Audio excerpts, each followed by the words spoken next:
지난 시간에는 우리가 호세아서를 나누었죠. 지난 설교를 다시 끄집어낸다는 것은 굉장히 곤혹스러운 이야기입니다. 왜 그러냐면 기억이 잘 나지 않으니까요. 그러나 그건 사실은 설교자도 마찬가지입니다. 그러나 우리가 잠시 마음의 여유를 가지고 생각을 해본다면 어느 남자 성도가 3일 동안 드라마를 실컷 보다가 문득 내가 이러면 안 되는데 라고 하는 그런 찔림이 와서 회개하였더니 마음이 회복되었고 일도 잘 풀렸다 라고 하는 그런 이야기를 나누었죠. 우리는 나의 회개로 인해서 하나님께 돌아온다고 생각하지만 그보다는 하나님의 불붙은 긍휼로 회개하게 하여 돌아오도록 인도해 주신다는 것이 바로 지난주 말씀의 주제였습니다. 자, 오늘은 이 지난 설교에 이어서 후편이라고 할까요? 회개하고 돌아온 자들에게 무엇을 주며 살게 하시는지 우리가 본문을 통해서 우리가 함께 은혜를 나누기를 원합니다. 요엘 선지자에 대한 정보는 거의 없다시피 합니다. 그의 아버지가 부두엘이라고 하는 정도이죠. 그런데 이제 그가 이 요엘서를 보면 구약 성경을 많이 이용했다는 것을 알 수 있습니다. 그러니까 구약 성경에 상당히 해박한 지식을 가지고 있는 자가 바로 요엘이라는 거죠. 또한 그가 이 백성에게 어떤 내용을 회개하라 라고 하는 그런 내용도 없습니다. 그래서 그의 이름 여호와가 하나님이시다 라고 하는 그 요엘의 이름의 뜻을 통해서 이 요엘의 메시지는 이 회개의 내용이 바로 이런 거겠구나. 즉 여호와가 하나님이시다 라고 하는 내용이다 라고 정도만 우리가 알 수가 있겠죠. 그렇다고 이 요엘서가 가벼운가요? 그렇지 않습니다. 신약에 와서는 베드로가 이 요엘서를 인용을 하면서 설교를 했고 또 사도 바울도 이 요엘서를 많이 인용을 했습니다. 그만큼 자주 인용할 만큼 중요한 메시지가 바로 요엘이라는 거죠. 보통 선지자들은 말씀으로 시대를 해석했다면 이 요엘은 시대를 보고 말씀을 선포했습니다. 그래서 요엘은 이스라엘의 임한 메뚜기 때 재앙을 보고 주의 날에 대한 영감을 얻었고 급기야 종말에 대한 환상을 받게 되었죠. 자, 먼저 우리가 그걸 확인한다면 요엘 1장 1절에서 4절까지인데요. 거기 이렇게 말씀합니다. 부두엘의 아들 요엘에게 임한 여호와의 말씀이라. 늙은 자들아 너희는 이것을 들을지어다. 땅의 모든 주민들아 너희는 귀를 기울일지어다. 너희의 날에나 너희 조상들의 날에 이런 일이 있었느냐? 너희는 이 일을 너희 자녀에게 말하고 너희 자녀는 자기 자녀에게 말하고 그 자녀는 후세에 말할 것이니라. 팥중이가 남긴 것을 먹고 메뚜기가 먹고 메뚜기가 남긴 것을 느치가 먹고 느치가 남긴 것을 황충이 먹었도다.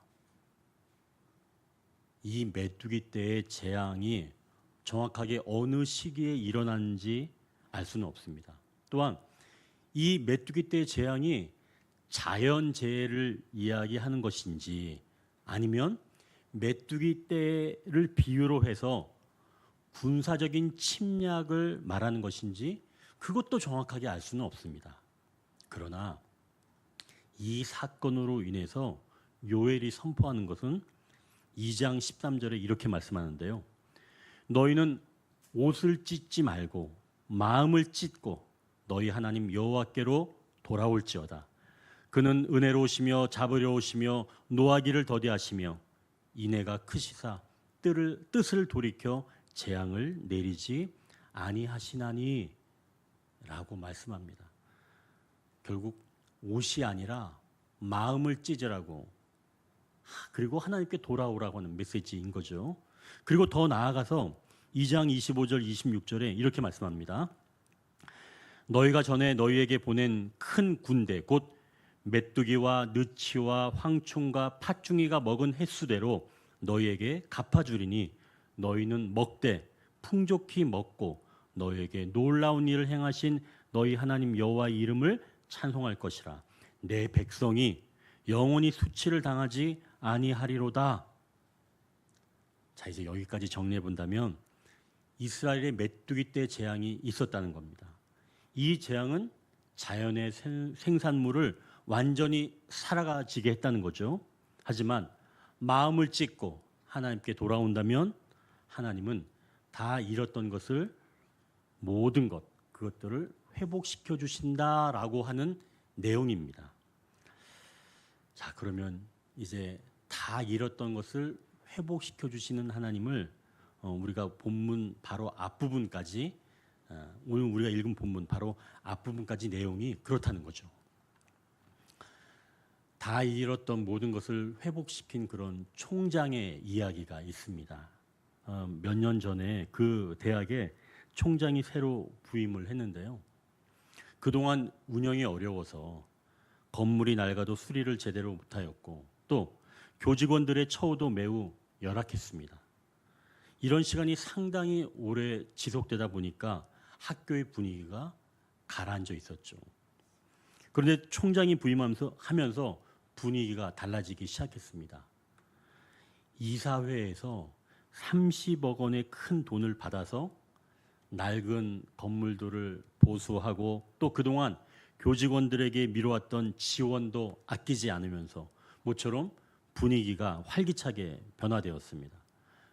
총장은 이 일을 계기로 대학의 분위기를 바꾸고 더 많은 신입생을 모집해서 인류대학으로 진입하기를 원했습니다. 그렇게 1년, 2년이 지났는데 그만 총장이 사임한 겁니다. 몸이 갑자기 나빠져서 더는 총장의 직무를 감당하지 못하게 되었다는 겁니다. 그런데 알고 보니까 총장은 넘치는 의욕으로 교직원들에게 더 분발해 달라고 요구했지만 기대만큼 협조가 이루어지지 않아서 총장이 결국 사임하게 되었다는 겁니다. 총장은 거액의 자금으로 쌓인 불만을 해결하고 과거의 문제를 해결했는데 왜 미래를 준비하는 일은 제대로 진행되지 않았을까요? 이제 첫 번째 단락입니다. 모두 회복되는 때가 있다. 우리가 28절, 29절을 우리가 같이 읽겠습니다. 그 후에 내가 내 영을 만민에게 부어주리니 너희 자녀들이 장래일을 말할 것이며 너희 늙은이는 꿈을 꾸며 너희 젊은이는 이상을 볼 것이며 그때 내가 또 내 영을 남종과 여종에게 부어줄 것이며. 하나님은 회개하고 돌아오는 자에게 메뚜기 떼의 재앙으로 잃은 것을 그대로 갚아준다고 말씀하는 거죠. 마치 총장이 교직원들이 전에 받지 못하였던 것을 다 갚아준 것처럼 말입니다. 그러나 하나님은 거기에서 끝나는 분이 아니라는 거예요. 즉 과거의 문제만 해결하는 것이 아니라 앞으로 살 길도 열어주셨다는 겁니다. 어떻게 살 길이 열렸나요? 우리가 지금 28절 읽어보니까 하나님은 그 후에 내 영을 만민에게 부어주신다라고 말씀합니다. 그 후란 조금 전에 잃었던 것이 다 채워지고 이후에를 이야기하는 거죠. 그 이후에 하나님의 영을 부어주신다는 겁니다. 누구에게 부어주시는가? 만민에게 부어주시는 거죠. 여기서 만민은 믿는 자들을 말씀합니다. 자녀들, 늙은이들, 젊은이든 남종과 여종, 즉 믿는 모든 자들을 말씀하는 거죠. 그리고 주의 영이 부어지면 어떤 일들이 일어나는지 28절을 보니까 먼저 자녀들은 장래일을 말한다는 겁니다. 그동안 이 장래일은 누가 주로 이야기했냐면 예언자들이 주로 이야기를 해왔습니다. 그런데 이제는 누가 얘기한다는 거예요? 자녀들이 바로 장래 일을 말하게 되었다는 겁니다. 아까 제가 이 모두의 1장 2절에 요엘이 메뚜기 때 이야기를 하면서 먼저 누구한테 이야기를 했냐면 노인들에게 이야기를 했습니다. 그러니까 항상 우선순위가 노인들, 기득권자들 이런 사람들에게 항상 있었다는 거죠. 그런데 하나님의 영, 즉 성령이 자녀들에게 부어지면서 그동안 노인이나 예언자들에게 주로 선언하였던 것을 이제는 자녀들이 말한다는 겁니다. 장래 일을 말하는 것은 예언자들이나 노인들이 하는 건데 전혀 어울릴 것 같지 않은 자녀들이 이제는 그러한 일을 맛보게 된다는 거예요. 또 늙은이는 꿈을 꾼다고 말합니다. 여기서 꿈은 일반적으로 잠을 자면서 꾸는 그런 꿈이 아닙니다. 그 꿈을 통해서 하나님이 보여주시는 것을 깨닫는 거죠. 또한 젊은이는 이상을 볼 것이라고 말합니다. 자, 꿈은 잠을 자면서 얻는 것이라면 이상은 깨어있는 상태에서 하나님의 계시를 얻는 것입니다. 이 사도행전 16장에 바울 일행이 터키 부분에서 계속 선교할 계획이었습니다. 그런데 밤에 환상이 바울에게 보였는데 그때 마게도냐 한 사람이 바울에게 가던 길을 멈추고 와서 우리를 도우라 라고 서서 손짓하는 것을 바울이 환상으로 보게 되죠. 그래서 바울이 터키 쪽에 즉 아시아 쪽에 선교하는 것을 접고 유럽 쪽으로 발길을 돌리게 되는 겁니다. 이것이 곧 이상을 보는 것이죠. 자, 이제 생각해 보십시오. 하나님의 영이 부어지면 순서가 바뀌는 겁니다. 항상 예언은 노인들의 전유물 또는 예언자들의 전유물이었는데 이제는 자녀들이 예언을 하게 되었다는 얘기죠. 그리고 늙은이가 꿈 가운데서 하나님의 계시를 알게 된 겁니다. 그동안 꿈은 노인에게는 기억나지도 않았었는데 성령님이 보여주시는 꿈은 너무도 선명해서 그 꿈의 뜻을 분명하게 알게 된다는 거죠. 또한 젊은이들은 이상을 보게 되었다는데 젊은이들은 굉장히 이성적이잖아요. 논리적으로 이해가 되어야 믿는 사람들입니다. 그런데 깨어 있는데 무언가 환상 같은 것이 보여졌다는 겁니다. 결국 도저히 경험할 수 없었던 것들을 경험하게 된 것이죠. 전혀 다른 세계입니다. 그리고 사람이라고 여기지 않았던 남종과 여종에게도 하나님의 영이 임했다는 거죠. 당시 그 신분의 차이를 넘어서 그 모든 것들이 다 임했다는 겁니다. 자, 그러면 결국 하나님의 영이 임하면 모두 회복된다는 겁니다. 잃어버린 물질을 회복하는 것에서 그치는 게 아니라 한 인간으로서 회복되어야 할 것들, 각자 가진 연약함, 한계들이 회복된다는 거죠. 이것은 공동체의 새로운 질서가 생기는 겁니다. 가장 말단에 있는 사람이 가장 위에 있는 그 직급의 일을 해보면서 그 마음을 아는 것과 다르지 않다는 거죠. 여러분 그 예전에 혹시 그 야자타임이라고 하는 것을 들어보셨나요? 아마 나이가 좀 드신 분들은 기억하실 겁니다. 야자타임. 그러니까 학교 선후배들이 있을 때 그 야자타임에는 선배는 후배가 되고 후배는 선배가 되는 거죠. 물론 주구장창 그러는 거 아닙니다. 뭐 10분이라든지 딱 시간이 정해져 있죠. 이건 마치 우리 장년부에서 보자면 우리 안수인 집사님이 가장 위에가 되고 죄송하지만 최금산 집사님이 가장 아래가 돼서 완전히 순서가 뒤바뀌는 겁니다. 그렇게 해서 이러한 일은 생각하기 힘들지만 그게 바로 야자타임이죠. 마치 우리 막내 희주가 건영이한테 이렇게 되는 이건 직장 생활에서는 할 수 없습니다. 직장 생활에서 하게 되면 나중에 큰 봉변을 당하죠. 어떻게든 뭐 학교 내에서 또 이런 일을 하기는 하는데, 그런데 성령님이 임하시면 각자의 역할을 깊이 이해할 수 있기에 세대 간의 대화가 가능하게 된다는 얘기죠. 성령님의 역사를 하게 되면 그때부터 비로소 나이를 넘어서 모두 은혜가 주어진다는 겁니다. 진정한 대화는 그때부터 이루어지기 시작한다는 거죠.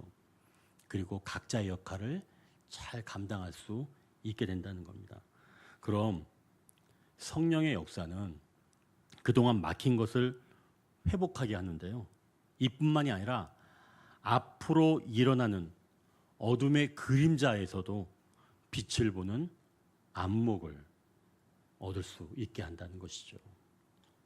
이렇게 성령님이 임재하시면 새로운 질서가 생기면서 모두 회복되어지고, 또한 어둠과 같은 일에서도 빛을 보는 그런 안목을 열어주는데요. 제럴드 시처가 쓴 하나님의 은혜라고 하는 책에서 나오는 이 썬데이라고 하는 여성의 이야기입니다.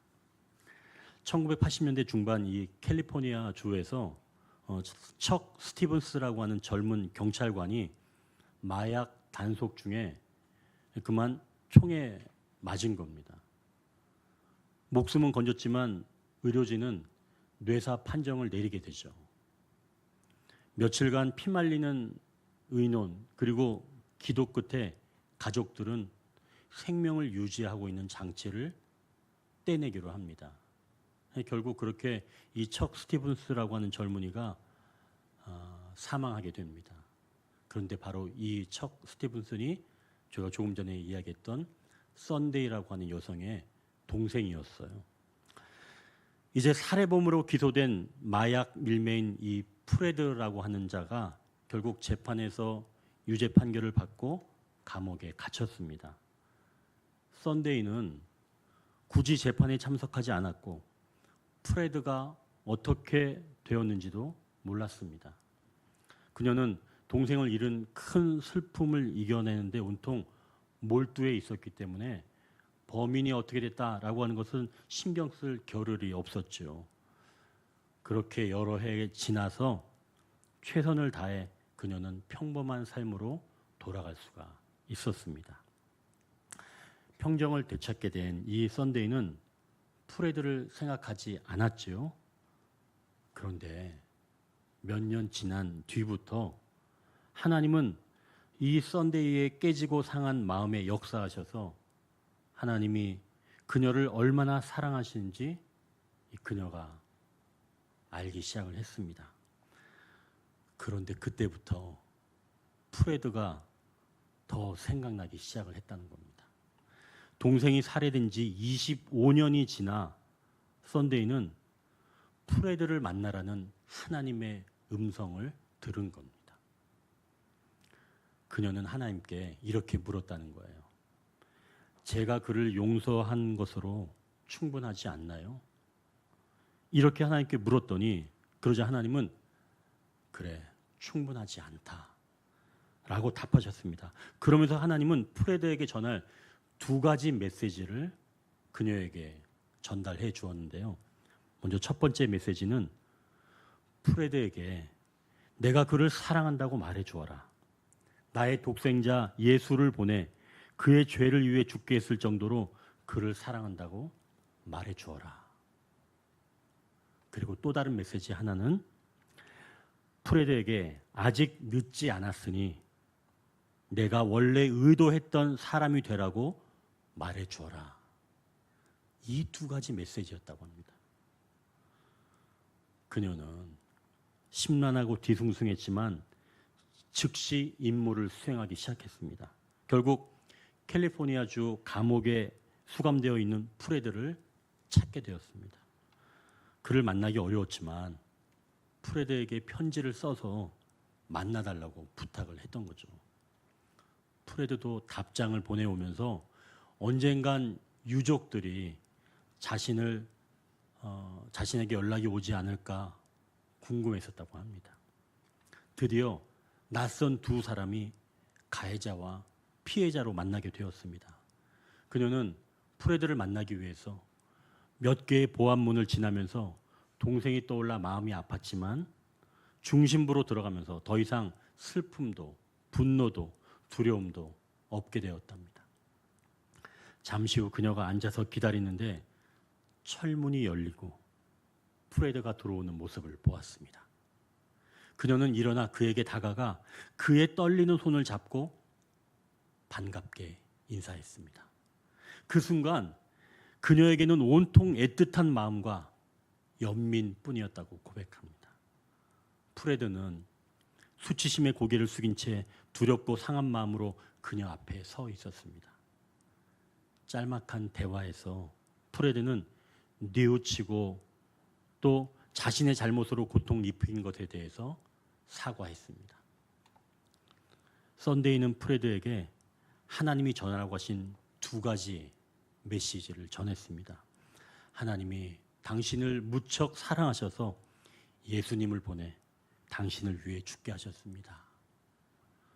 이어서 아직은 늦지 않았으니 하나님이 원래 의도하신 사람이 되십시오. 이후 대화 중에 썬데이는 놀라운 것을 목격했습니다. 그녀의 눈 앞에서 프레드가 예수 그리스도께 자신의 삶을 드린 것입니다. 썬데이는 결국 감옥을 떠나야 했지만 떠나기가 몹시 힘들었다고 고백합니다.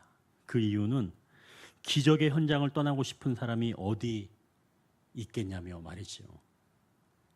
이렇게 둘의 관계는 거기서 끝나지 않고 이후 계속 서신을 교환하면서 다정한 친구가 되었다는 겁니다. 이렇게 썬데이에게 임재하신 성령님은 프레드를 만나야 하는 어둠 같은 일에서도 안목을 열어 빛을 보게 하신다는 것이죠. 이제 두 번째 단락입니다. 육체가 의지하던 것이 사라진다. 우리가 30절, 31절을 같이 읽겠습니다. 내가 이적을 하늘과 땅에 베풀리니 곧 피와 불과 연기 기둥이라.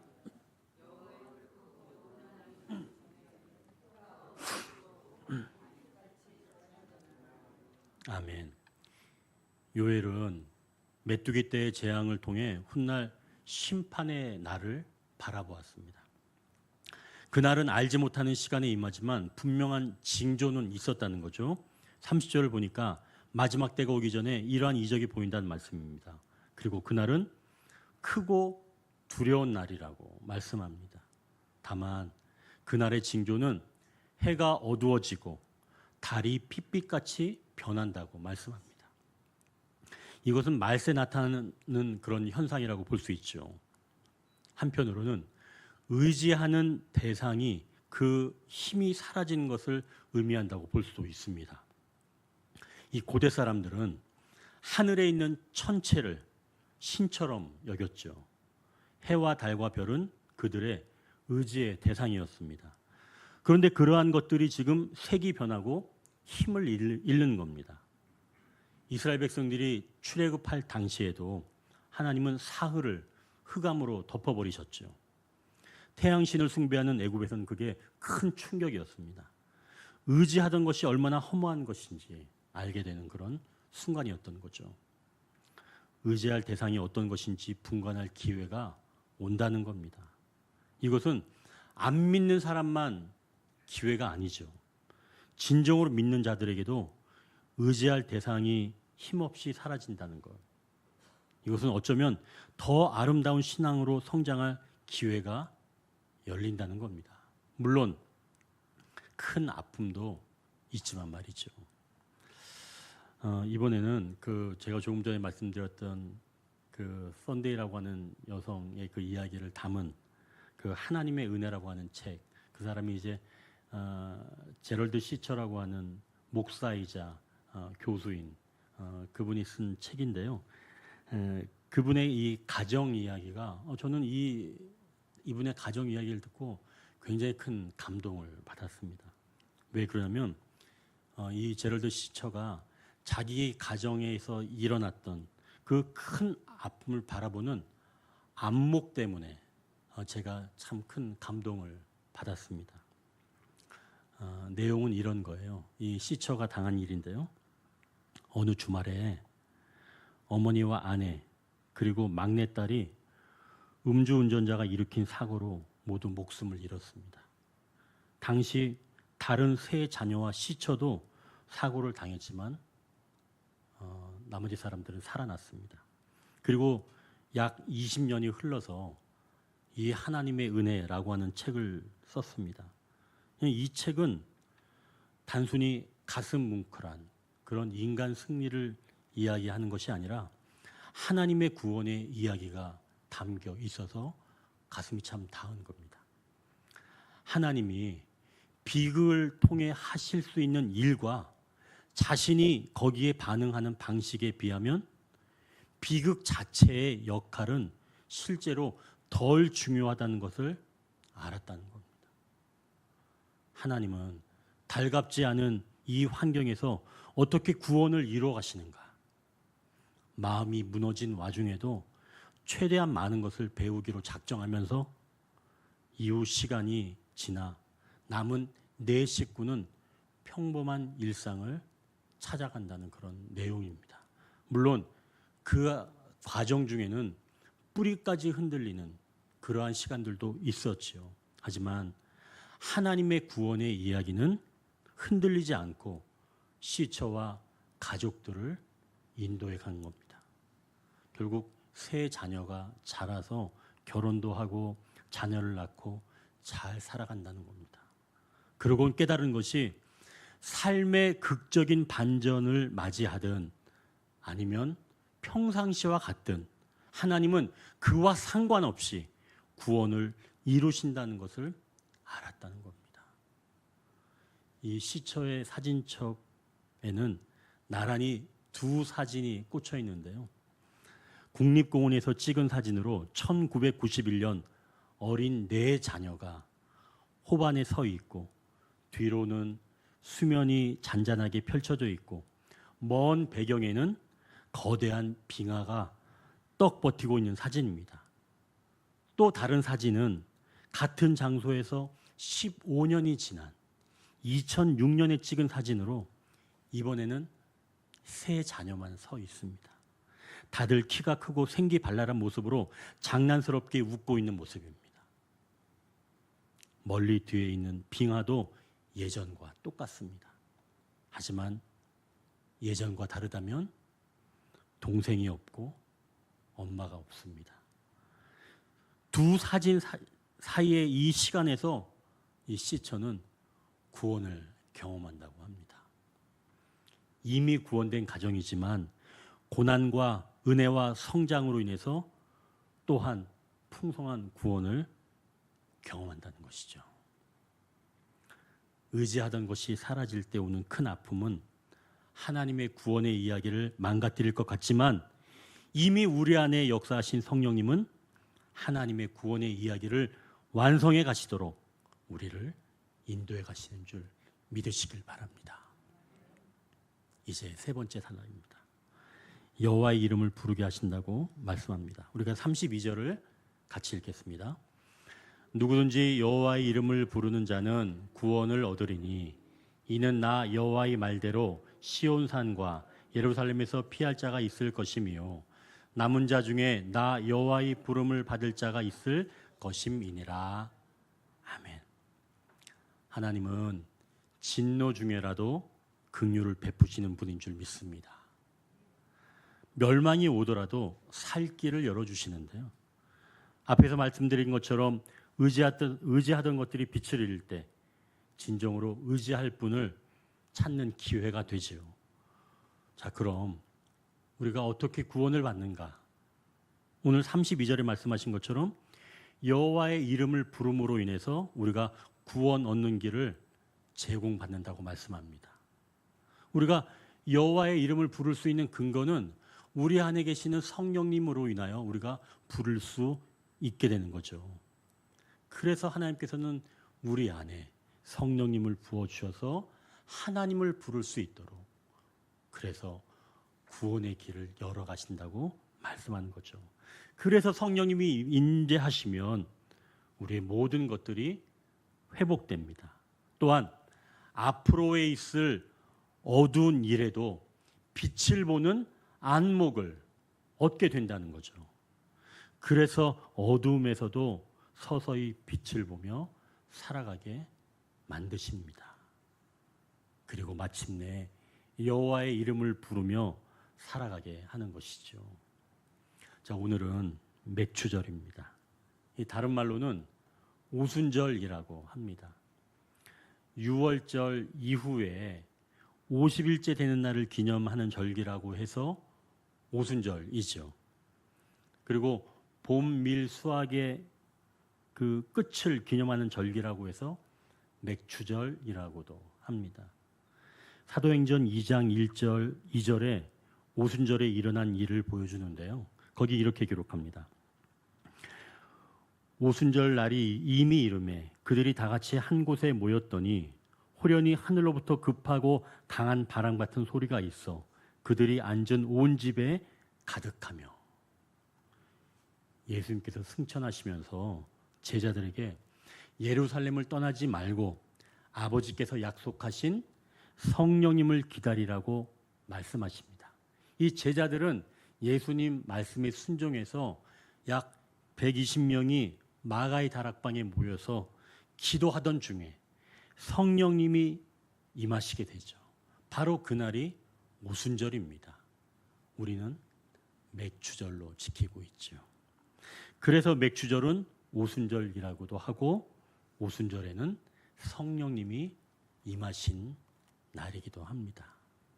성령님이 우리에게 임재하신 것은 나머지 구원의 이야기를 만들어 가라는 하나님의 은혜인 거죠.